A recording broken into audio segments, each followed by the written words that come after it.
mìyọn mi sọmọ chọkọchẹ bibio chere mi ton yoyo de vome ogbe susu gege ko bo gigo pipa ye ile kuna chiwe me dato ina mi hihu to asengbe ton chi bo egbe lo mi na lileje Danieli ota chulo poji ehiadole eso julo dali usi nado ze beto ta holu canton do a holu du loji he do tin gbọn a holu du lo peteme po me nuton atan po to yeji son me Danieli yin dopo na beto ta holu hele ni do no na ogbedo hlan yewle bodo a holu lo manado ti do awublede kwenenu ye he Danieli he ton ko ngan meben tolo po beta holu le po na gbigbo yeyi no de tin to ewo me wutu aholu boso to lêlè nado ze do aholu gba peteji wenenu memenu to le lo po beta holu le lo po ti nado mo aklonu do Danieli go bon aholu lo blame Ṣigba ye ma so gan di aklonu demo kavi ye wanu sole ewo yin nugbonugbo mo ye ma so mo nu wa yido depope kavi ye wanu to ewo megba kwenenu o mehele domo mi ule ma di aklonu de pope mo do Danieli he go gba adabo mi ti mo do ego gbọn o senchi wiewe eton dali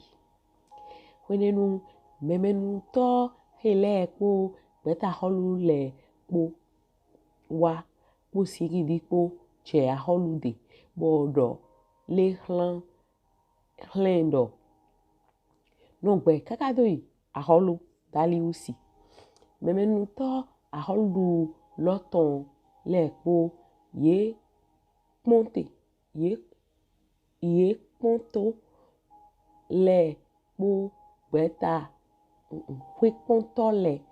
po beta a holu le po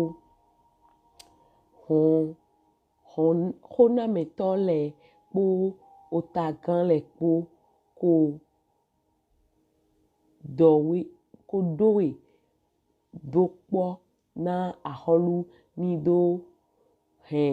usendo ayi de lodo boso basi ali glon sisinye de do Mẹdepope he na bio o nubio de son yewe depope si kavi beto na zan ogbọn adavo son hiyesi aholue ewo na yin zize dlan bio odo kini le tome tivie aholue han aliglon lodo boso dalo wewi wlan lome do eyin dido blo kele di ose medianu le po palesianu le poto hema no juwai ene wutu aholu dali usi adalo wiwulan lo me po aliglon lokpo podo wenenu na Danieli nyue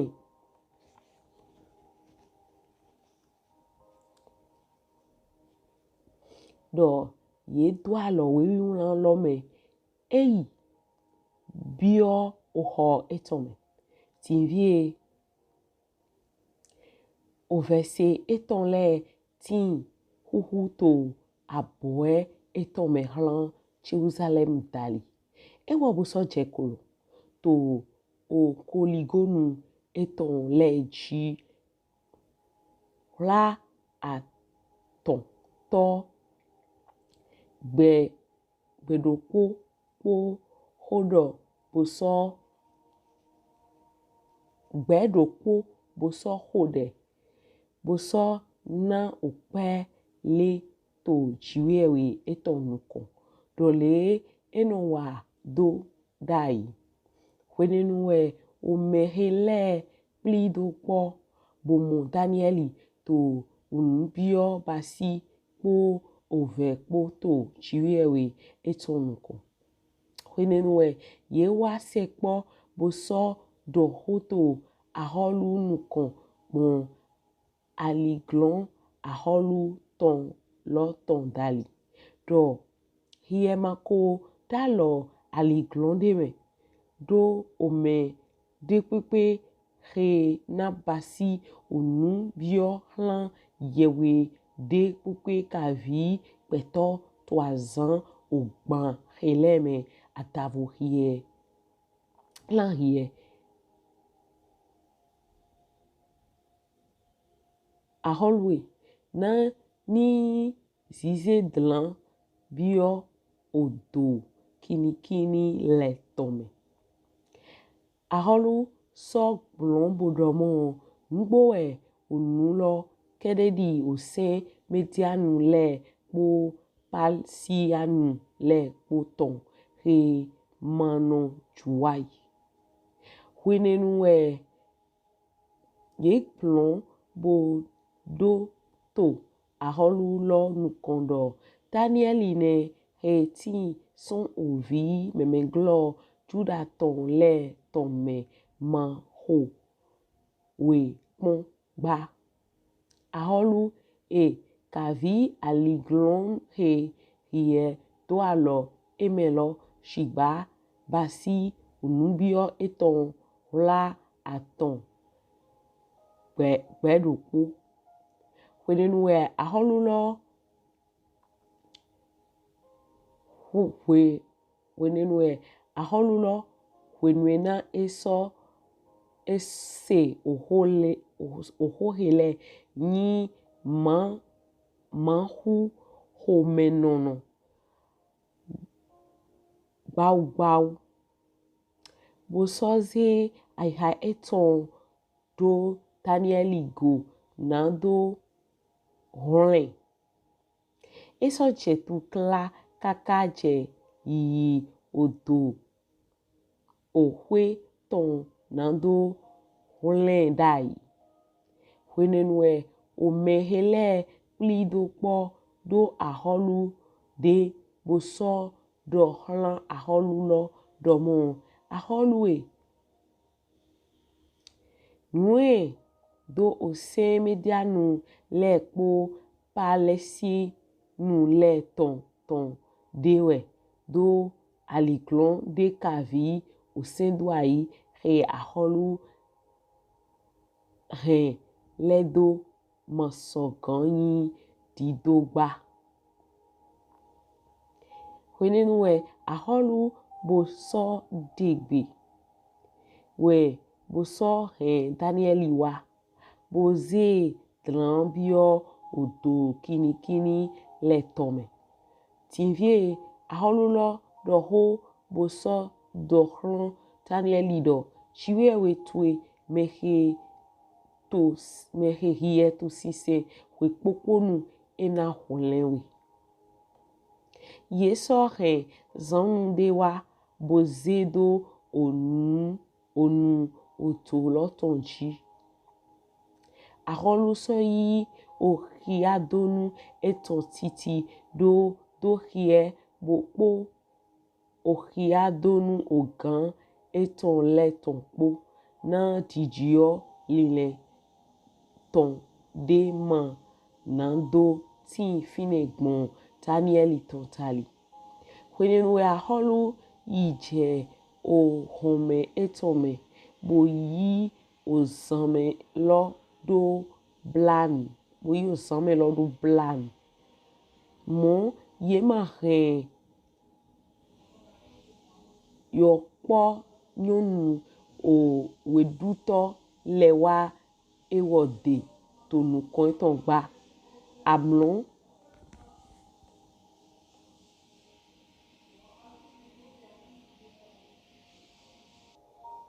amlon eton so hon yi son ede kwenenu aholu fon fli to afonu boyi to awuyame je odo kinikini le ton lokan bodo wenenwe ewa se poje odo lokan je Danieli de yi avigbede do dawa aholu do ho boso do hlan Danieli do mo Danieli devi shiwe eweton o gbeno loton shiwe eweton mehe hie to sisen we poponu tin sogan nado horewe son kinikini le losi kwenenu Danieli do hlan aholu lodo mo aholu no gbe kaka doyi shiwe ewe she kodo angeli eton hlan boko so bo onu kinikini le ton lo ton ledo bo ye ma ko ple awude na migba sole ye mo o homevo to nyeme to ewonu kondo bodo ga to hienu kon aholue wenye makoso wa awublenude kwenenu aholu lenyi o mẹhùsúdonú bau aholu lo yin o mẹhùsúdonú bau bo so de gbedo yenize Danieli daga ton son odo lo me mo yeze Danieli daga ton son odo lo me do bodo ye ma mo nkon awuble nkon awuble ton deto ewo ko ba na ewo ko dotu do to chiwe ewe eton me wutu aholu lo so degbe ye so he omenele he ko sle Danieli wa ye so ze ye dlan bio odo kinikini le ton lo me ye wole ovi ye ton le po asi ye ton le po kinikini le so je ye ji bo ba ohu ye ton le hanyan kavi wepo we ye wa je asabo odo loton wenenu Danieli wọ́n we hlan peto le po akota po ogbe le po he nono aigba le po me chijoho ni chideji hlan mi nyembasi ashede to aholu gba aholu she ton le po me beto ni siso boso sinu to chiwe ewe Danieli ton nukon na ewo we chiwe ewe ogbeno non lo boso nono tegligli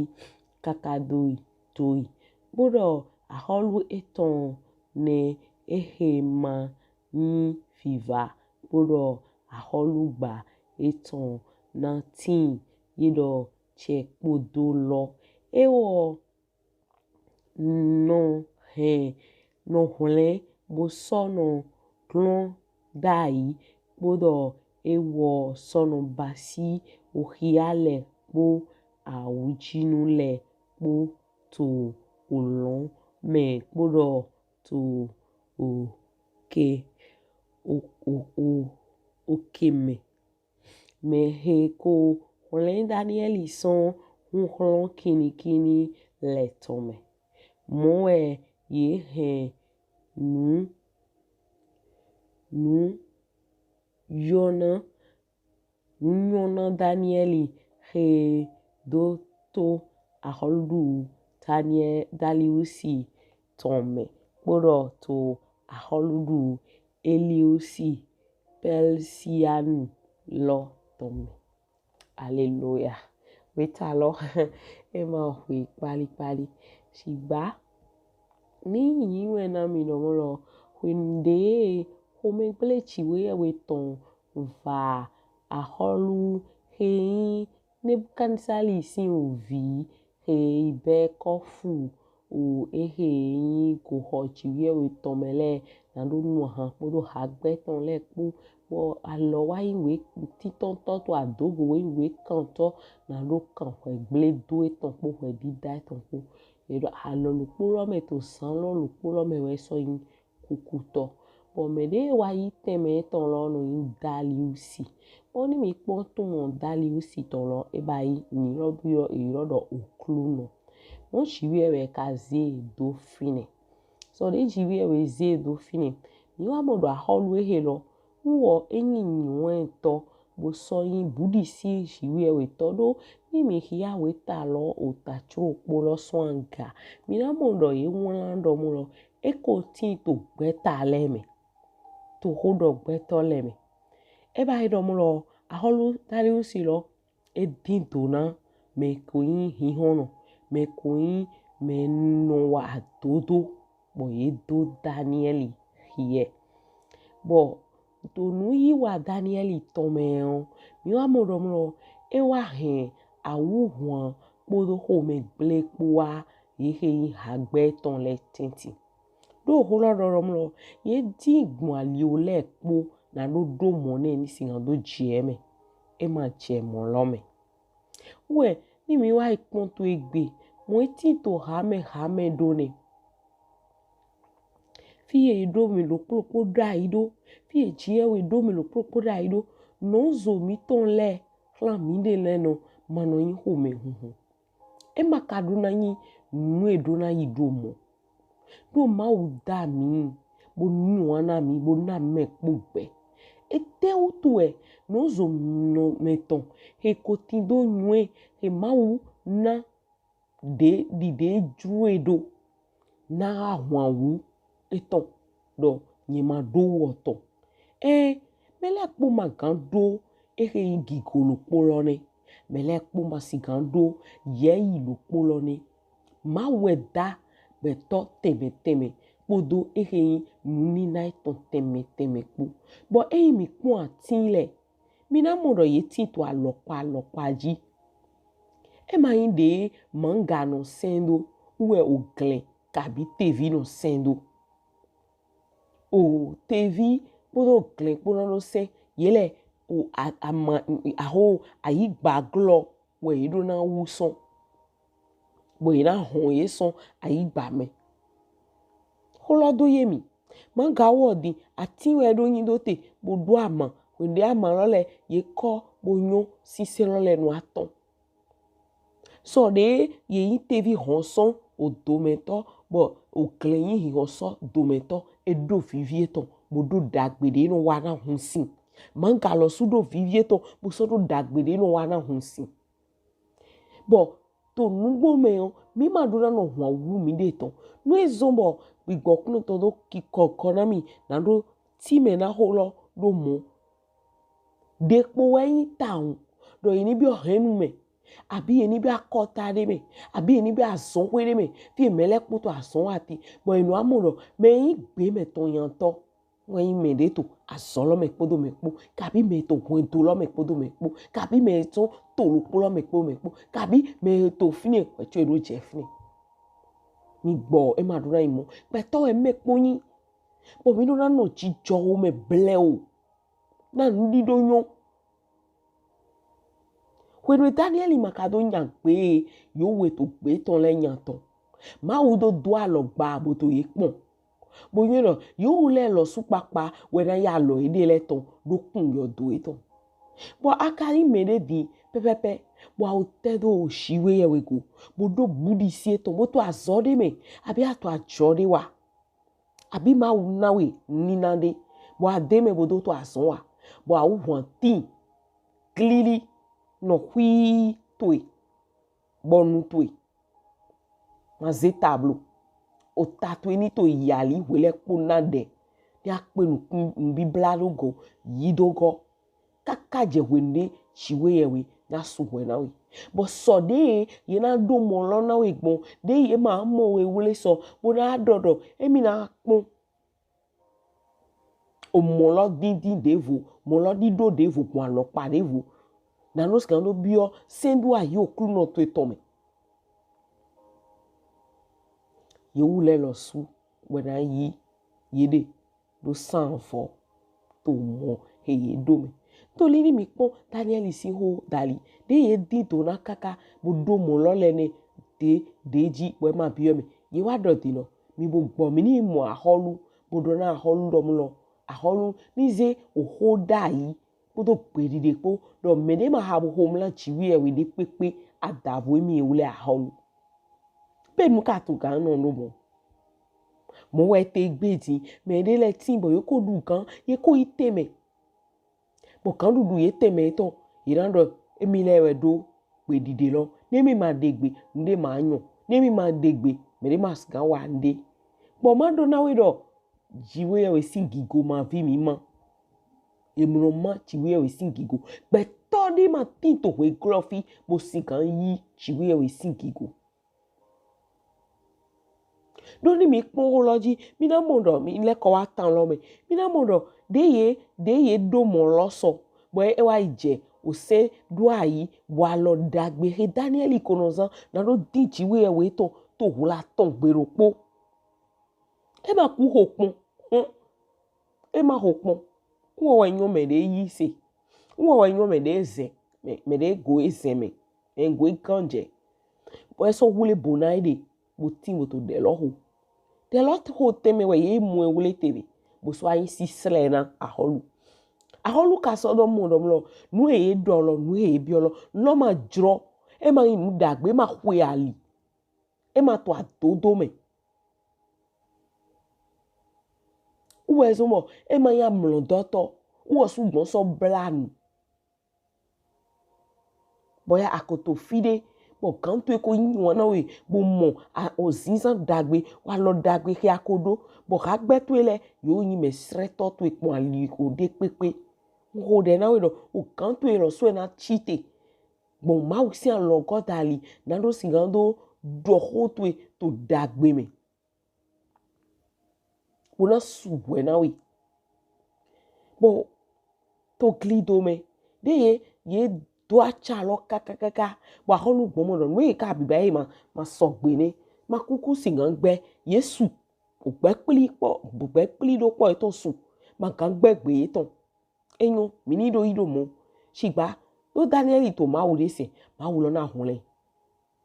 nugbo de ye si se Danieli do kini do lo me shiwe we so hunle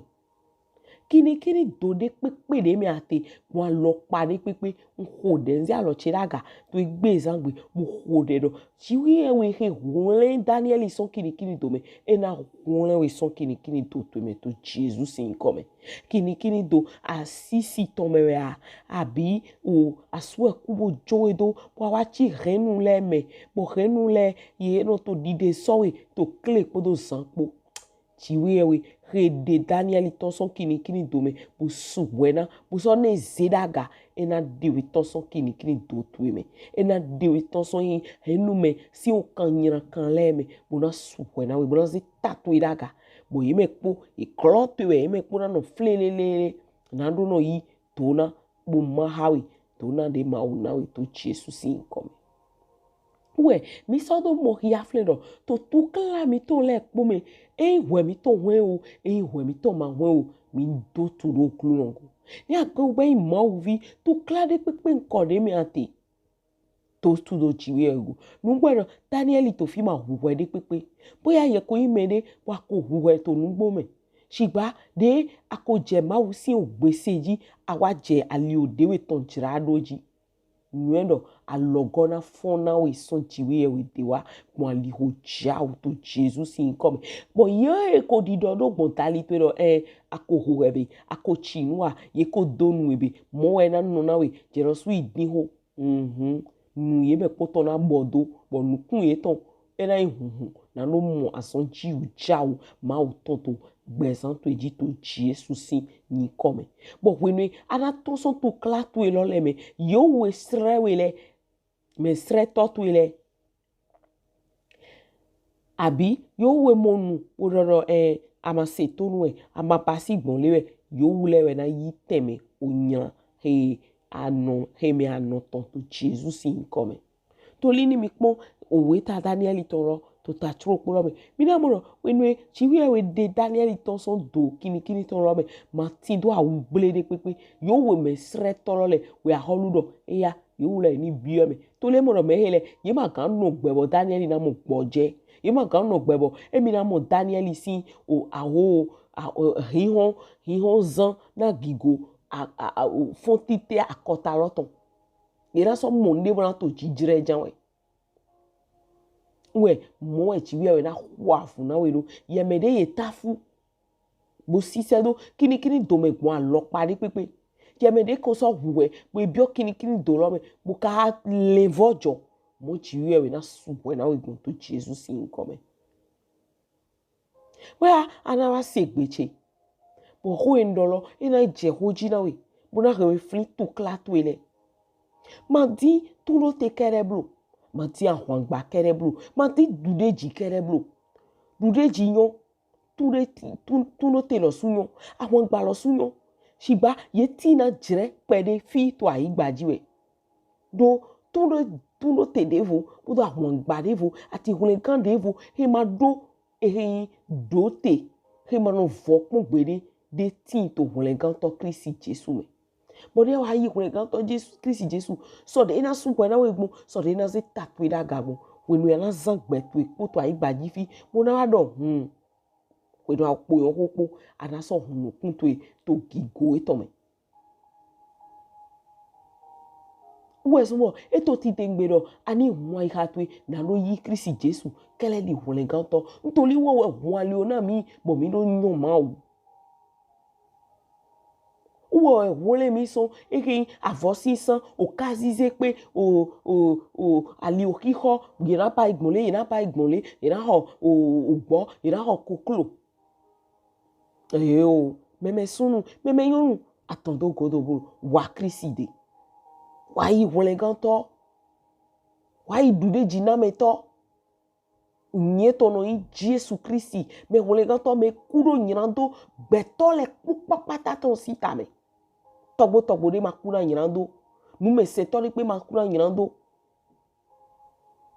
me mi to ko kule makuna nyirando mi to ye ma do hiro mo siga hole mi lo poge he no hole me we Kristi Jesu ngo we ngboro ogbelo mo do ali olopo ma gbon de me ma je Mahu de yeto gbesi so me na nugbo na lo ho ya to na lo Kristi do ho e do gbelo lo tin oho ya na so do to eke kan chicha po ngbo mepo do mi to ho he do e ma ho ai hun ton e me ho yebleton mi do na no zegbe mi to na Kristi na no yi gbe ton buru mo holenkan o do le pu yepo chiwi ewi nse ho na me ni so me nyonu to ede de wa Poi mwe na mi domlo mwe nto didi to tukla godole pupata na alioche ni do chiemere pelepo te eyin te mo pelepo bo ma mo je chiwewe ofo pezan che yin to aigbaji fi bo na ndo skan do mo je chiwewe ndo na zinye de jona krisi ndo na do yi gbe to na do mo gan yi se aloche awele aga do uwo we yin ofitwe krisi Jesu we yin fitwe he asedo na hole gan petole pupata to aigba loji yise do mamo amo yise do eku bo so fon to asen tonton gbe yise do ohun ton we sunsun ma wa dodo chile puata nyando hwendo meton nyando togbo leton nyando chile pupata den ko baiwa iwe den baiwe abi wenwe na so ayi pete ayi jeto mo alopade ohun ton ko sunsun ple pose bon ko motun lo te kwin ene wutu nto jijone ntata de yin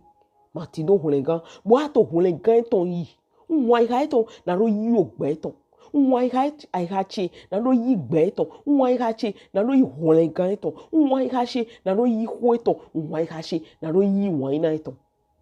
jo yen de na we Kristi Jesu hulemi son ta yin kan le posi hulemi son vasudo manfo si